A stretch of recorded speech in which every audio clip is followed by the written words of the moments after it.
line up on Chicago, though? Well, we're going in. I didn't say when. We're going in. When you lose, look, I have an obligation. This isn't a political thing. I have an obligation. Chicago is a hellhole right now. Baltimore is a hellhole right now. Parts of Los Angeles are terrible. Tonight, President Donald Trump appears to be following through on his threats to send the National Guard to Chicago. It's not just there. The president also threatened federal intervention, as you just heard, in Baltimore. And it follows his previous decisions to place the Guard in cities like LA and Washington, D.C. to help when it comes to immigration enforcement as well as crime. In the recent days, the president has threatened the city of Chicago with sending in the National Guard when it comes to crime and also enforcing federal immigration laws. ICE.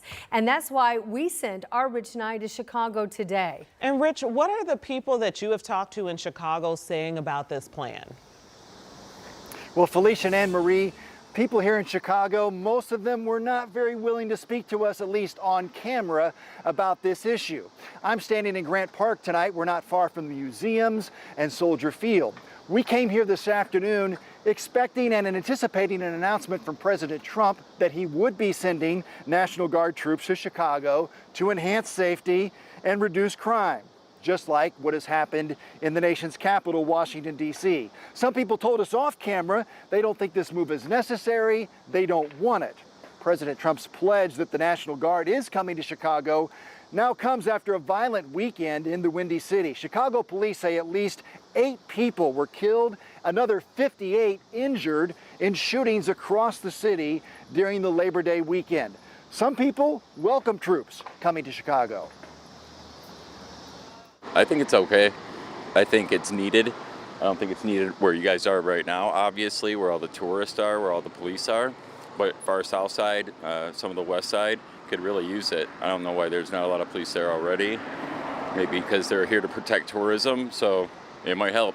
I'm thinking it's a good and bad, 50 and 50, because in a good way, if you walk downtown, like it's not safe. That is also true, because last month it was a stabbing going on, and then gun like something gun happening in my building.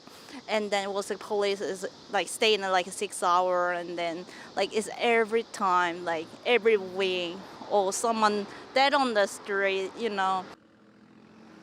Lilia Kim is from South Korea and has lived in Chicago about a year and a half. She says the bad part would be the uncomfortable feeling that Chicago is a military state.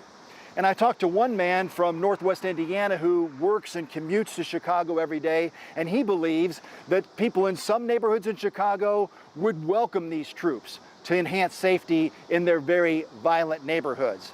Now, President Trump has not said exactly when the troops are coming, but Felicia and Anne Marie, he says they are coming.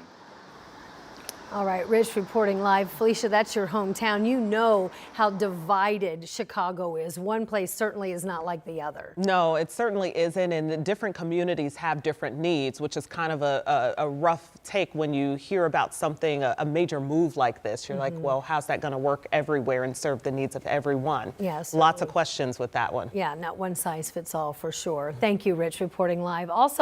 Also on this issue earlier today, the governor in Illinois confirmed that ICE agents are going to be working in the state soon. And in the last hour, he also addressed what the president said about sending federal law enforcement to Chicago, calling it, quote, extraordinarily strange. And then he went on to say Chicago does not want troops on their streets. It's also something that he addressed earlier today when having a conversation with our NBC affiliate in Chicago. Take a listen.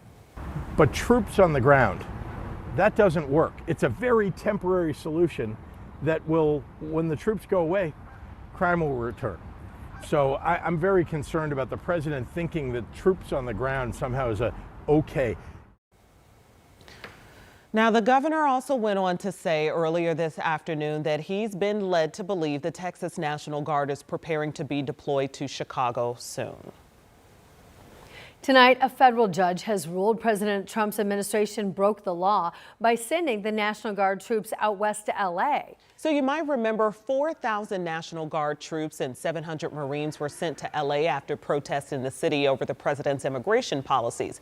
California sued, saying it violated a law prohibiting military enforcement of domestic laws, and a federal judge agrees. The judge's ruling now orders the president's administration to return control of the remaining troops to California's governor and to stop using the military to enforce federal law.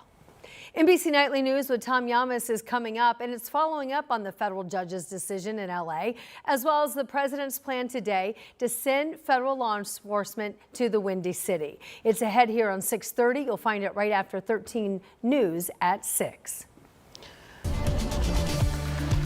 All right, lots of news to get to. Also, it is September 2nd as we are heading into a new month, a new season, and some weather changes, though it felt really warm and very just comfortable today. Yes, 80s today, and you're right. If you enjoyed the long holiday weekend, you probably missed the fact that we started September yesterday.